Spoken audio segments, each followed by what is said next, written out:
8 అయింది. 5 నిమిషాల్లో ఈ కార్యక్రమాన్ని నేను ముగిస్తాను. ఒక వచనం ప్రకాష్ చదువుతాడు, ఒక వచనం విజయ్ చదువుతాడు. 90వ కీర్తన 1వ వచనము ఒకరు చదువుతారు. 9వ ప్రసంగి గ్రంథము 9వ అధ్యాయము 4వ వచనం ఒకరు చదవండి. ముందు 90వ కీర్తన 1వ వచనం ఒకరు చదవండి. 5 నిమిషాల్లో ఈ కార్యక్రమాన్ని నేను ముగిస్తాను. 1వ వచనం. ప్రభువా తరతరముల నుండి మాకు నివాస స్థలము నీవే. పర్వతములు అంటే కొండలు, ఈ పర్వతాలు పుట్టక మునుపు భూమిని లోకమును ఈ లోకమును నీవు పుట్టింపక మునిపే యుగ యుగములు నీవే దేవుడవు. చాలు. పర్వతాలు, ఈ భూలోకము, ఈ యుగము, ఈ లోకము ఇవన్నీ పుట్టించక ముందుకే నీవే మాకు దేవుడవు. ఇంకా నువ్వు తప్ప వేరే దేవుడు మాకు లేదు. మాకు అంటే మనకు, ప్రపంచానికి. ఇది మోస రాస్తాడు, ఈ కీర్తన దైవజనుడు మోస రాస్తాడు. మన నివాస స్థలం వేరే ఉంది. చాలాసార్లు చాలామంది మనం ఏమనుకుంటామంటే మన నివాసం ఇక్కడే ఉంటాము, ఇక్కడే అంత మంచి సుఖ జీవితం జీవిస్తామని మనం అనుకుంటాం. కానీ చాలా అల్పం, చాలా తక్కువది. ఆ సత్యం తెలిసిన వాళ్ళు మలాగా ఉంటారు, అంటే సేవకులాగా ఉంటారు. ఆ సత్యం తెలుసు కాబట్టి ఇక్కడ ఉండలేము మనము, కొంతకాలమే అక్కడ ఉంది అసలైన నివాసము అని యేసుక్రీస్తు వారు స్వయంగా చెప్పిన మాట ఇదే. మీకు నివాసం సిద్ధపరచడానికి నేను వెళుతున్నాను, మళ్ళీ వస్తాను, మళ్ళీ తీసుకొని పోతాను. ఎందుకంటే ఆ స్థానంలో మనం ఉండాలంటే, అక్కడ నివాసంలో దేవుని రాజ్యంలో దేవుని ఇంటిలో మనం నివాసం చేయాలంటే ఈ లోకంలో మనం ఏం చేయాలా? దేవునితో సహవాసం చేయాలి. సహవాసం చేస్తే నివాసం దొరుకుతుంది. నివాసము సహవాసం బాగా గుర్తుపెట్టుకోండి. సహవాసం లేకపోతే నివాసం మనకు దొరకదు. కాబట్టి సహవాసం కావాలంటే ఏం చేయాలంటే సంఘము మనల్ని ఆ స్థితిలోకి తీసుకొని పోతుంది. గుర్తుపెట్టుకోవాలి. చాలాసార్లు మనం అనుకుంటాం, వాస్తవానికి చాలా కాలంగా మనం చూడొచ్చు ఒక వ్యక్తిని, కానీ ఒక వ్యక్తి గురించి మనం అన్నీ తెలుసని మనం అనుకుంటాం, కానీ తెలియని విషయాలు చాలా ఉంటాయి. ఉదాహరణకు ఒక మాట చెప్తాను, ఇక్కడ చెప్పి ఒక మాట చెప్తాను. ఇప్పుడు చంద్రబాబు మనందరికీ బాగా తెలుసు అని మనం అనుకుంటాం. మనకు తెలియనటువంటి స్వభావం ఎలా ఉంటుందో మీకు తెలియదు, సర్వం తెలియదు. మనం ఏమనుకుంటామంటే ఏదో ఒక సింపుల్గా సిల్లిగా తెలుసులే బా ఆయన ఈ ఎట్లా ఉంటాడు అట్లా ఉంటాడు అవన్నీ తెలుసు కాబట్టి. కానీ తెలియని కొన్ని ఉంటాయి, సేవకులలో తెలియనివి చాలా ఉంటాయి. అది తెలుసుకోవడానికి టైం పడుతుంది. ఈ టైం పట్టిన ఏమీ లాభం లేదు. ఎప్పుడైతే సంఘములో స్థానికంగా విశ్వాసంగా మనం దేవుని నివాసానికి వెళ్ళాలంటే చచ్చిపోయే టయానికల్లా సంఘం మనల్ని ఏం చేస్తుందంటే సంఘ కాపరి అక్కడికి తీసుకొని వెళ్తారు. మనం ఎక్కడ మతం రాలిపోం, ఎక్కడ నరకానికి మనం వెళ్ళాం. ఎప్పుడు సహవాసంలో ఉంటే అది గుర్తుపెట్టు. మీరు ఎప్పుడైనా చూడండి, నేను ఏ చిన్న ప్రార్థన పెట్టినా ఎందుకు పిలిచి తెలుసా మనిషిని? ఆయన స్థానిక సంఘ కాపరి, దేవుని చేత అభిషేకించబడిన వాడు. ఖచ్చితంగా మనకు ఆ సహవాసం ఉండాలి. ఆ సహవాసం లేకపోతే నువ్వు ఎంత ఉన్నా కూడా అది ఎందుకు మనకు పనికి రాదు. దైవజనుడు మోషే చాలా గొప్పవాడు, కానీ కానాను రాజ్యానికి వెళ్ళకుండా చనిపోయాడు. మీకు తెలుసో తెలియదు. మీరు చదివిన తర్వాత ఎంత గొప్పవాడు అంటే అంత గొప్ప ప్రవక్త మోసే. ముఖాముఖిగా దేవుని ప్రత్యక్షతను వచ్చినవాడు మోసే. వీడు ఏం తెలియని ఆయన మోసే. వాళ్ళ సొంత అక్క అంటది మోసే, నువ్వేం మనిషివిరా, అసలు నువ్వు ఒక్కడివేనా పాస్టరు? మేము పాస్టర్లం కాదా? సంఖ్యాకాండం 12 మీరు చూస్తే కన్నా ఇట్లనే మాట్లాడుతుంది. నేను వాడుకు మాట్లాడుతున్నా, అక్కడ అదే ఉంటుంది. పెళ్లి చేసుకున్న తర్వాత నువ్వేనా ప్రవక్త, మేము ప్రవక్తలం కాదా? నువ్వేనా క్రైస్తవుడు, మేము క్రైస్తవులం కాదా అని మాట్లాడితే ఒక్కటే ఒక పనిష్మెంట్, దేవుడు నా కృపనికి దూరం అయిపోయిందని చెప్పేసి కుష్ఠవ్యాధి వస్తుంది. 12వ అధ్యాయంలో 3వ వచనం నుంచి చూసుకుంటూ పోతే.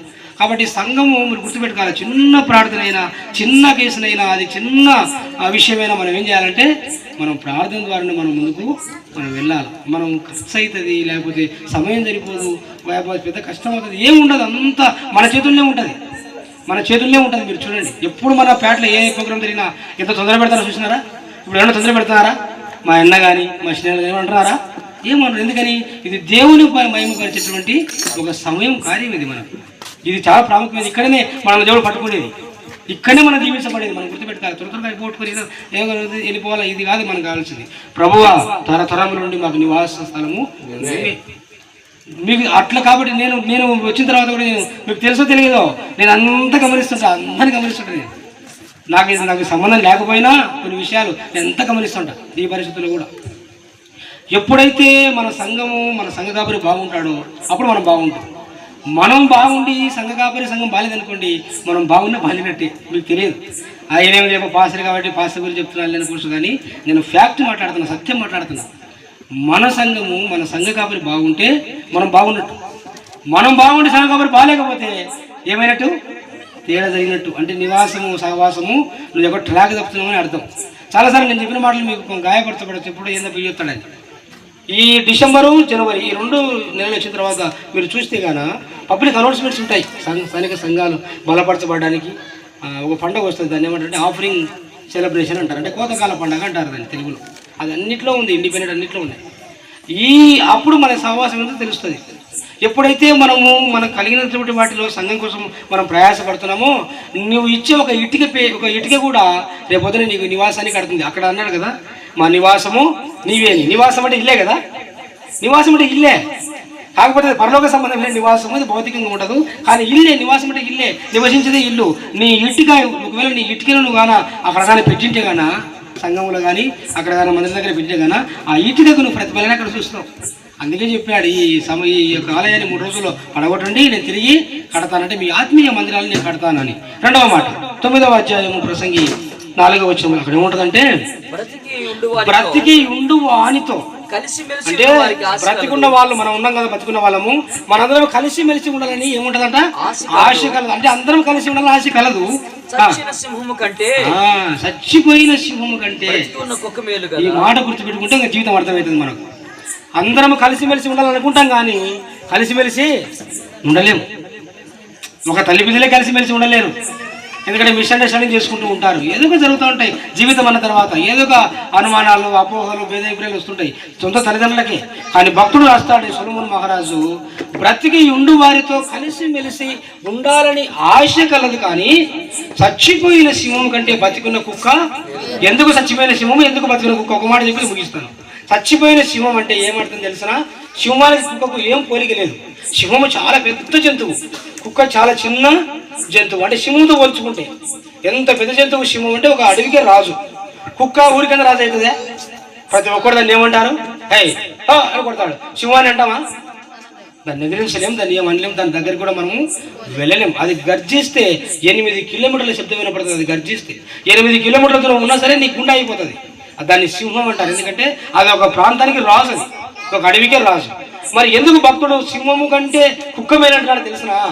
సింహము భౌతిక సంబంధంగా గర్వం అంటే ప్రౌడ్, అహం. నేను రాజును. నక్కలు కానీ, పులులు కానీ, చిరుత పులులు కానీ, కోతులు కానీ, అడవిలో ఉండే ప్రతి జంతువు కానీ నాకు లోపడాల్సిందే, నా కింద ఉండాల్సిందే, ఈ అహంతో పోతుంది సింహం. అందుకే అది సింహమైంది. ఏనుగు ఎంత పెద్దగా ఉంటుంది చూడండి, ఏనుగు కూడా సింహం భయపడదు. ఏనుగే సింహానికి భయపడి తప్పించుకొని పోతుంది, ఎంత పెద్ద జంతువు అయినా. అంటే దాని అర్థం ఏంటంటే దీనికి అహం, నేను పెద్ద జంతువునని. కానీ భక్తుడు రాస్తాడు, చనిపోయిన సింహం కంటే బ్రతికి ఉన్న కుక్క. బ్రతికడం అంటే జీవం ఉండాలా. జీవం అంటే విశ్వాసం. జీవం లేకపోతే బ్రతికునే కట్టనే. కాబట్టి మన జీవితంలో మనం ఏం సంపాదించుకోవాలంటే విశ్వాసాన్ని సంపాదించుకోవాలి. హల్లెలూయా. కుక్క విశ్వాసానికి సాదృశ్యము, సింహం గర్వానికి సాదృశ్యం. అంతే. నాశనానికి ముందు ఏం నడుస్తుంది?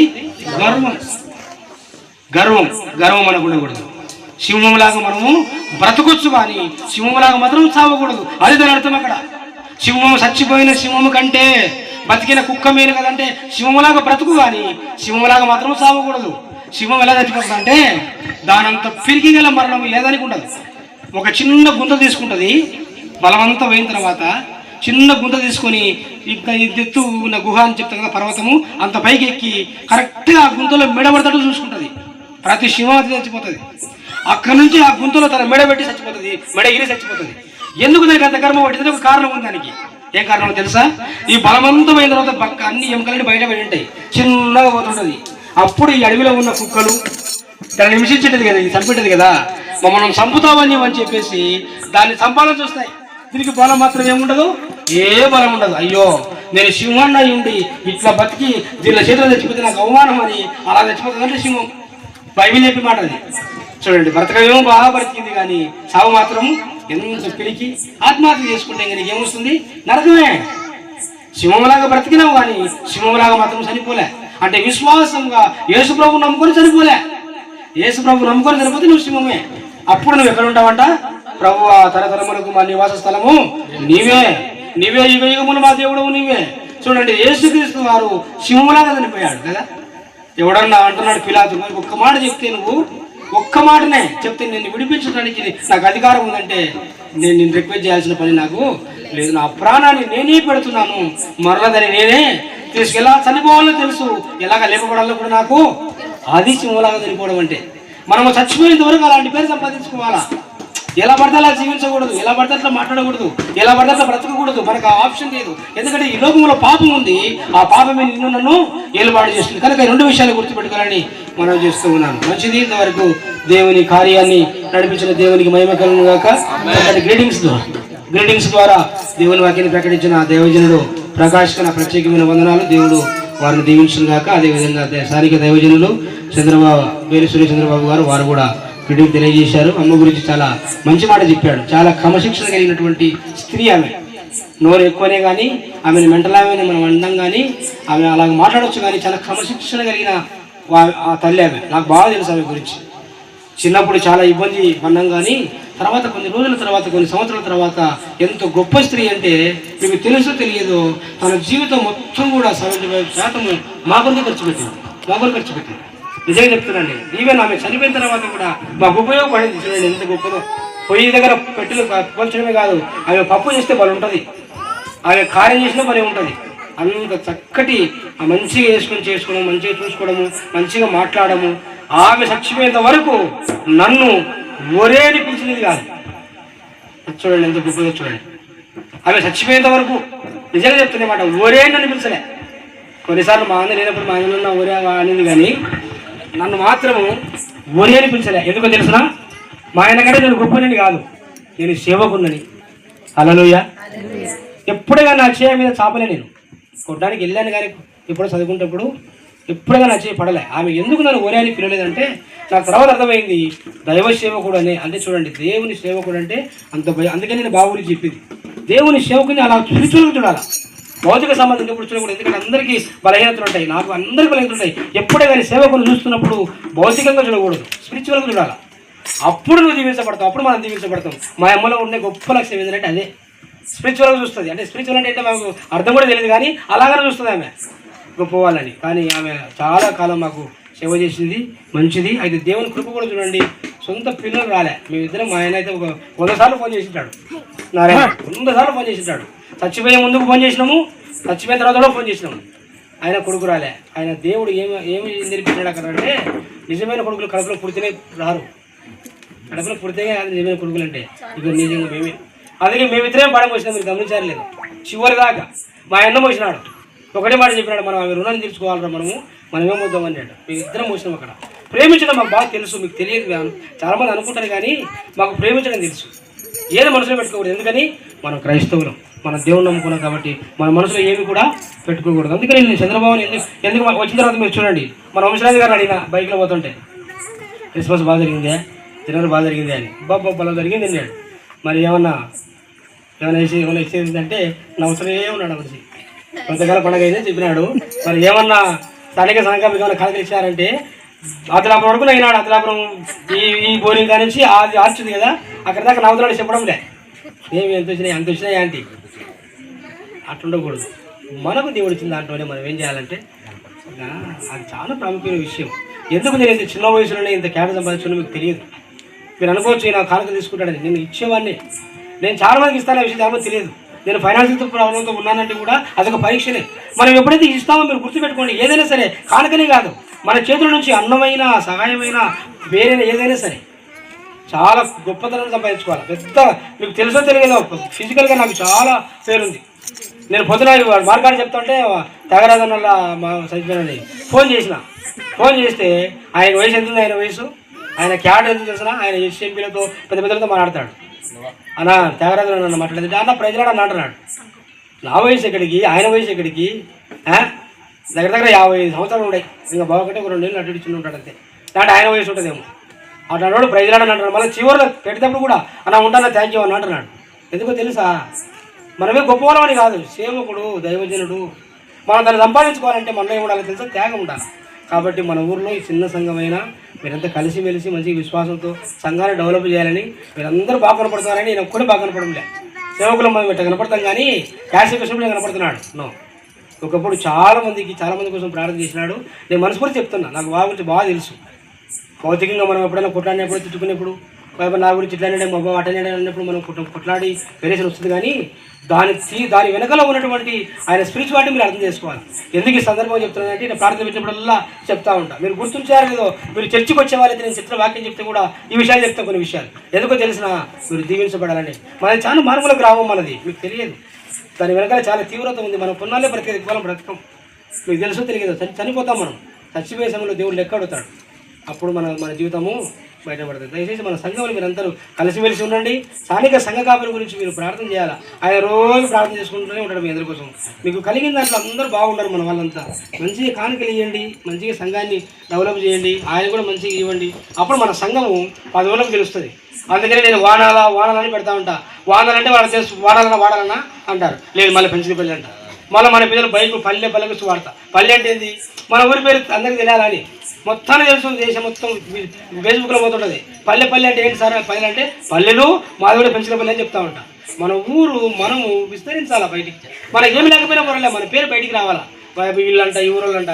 కాబట్టి మన చిన్న సంఘమైన మనం ఎక్కడికి రావాలా? ఆయన నివాసం అంటే దేవుని రాజ్యానికి మనము అక్కడికి వెళ్ళాలా మన పేరు.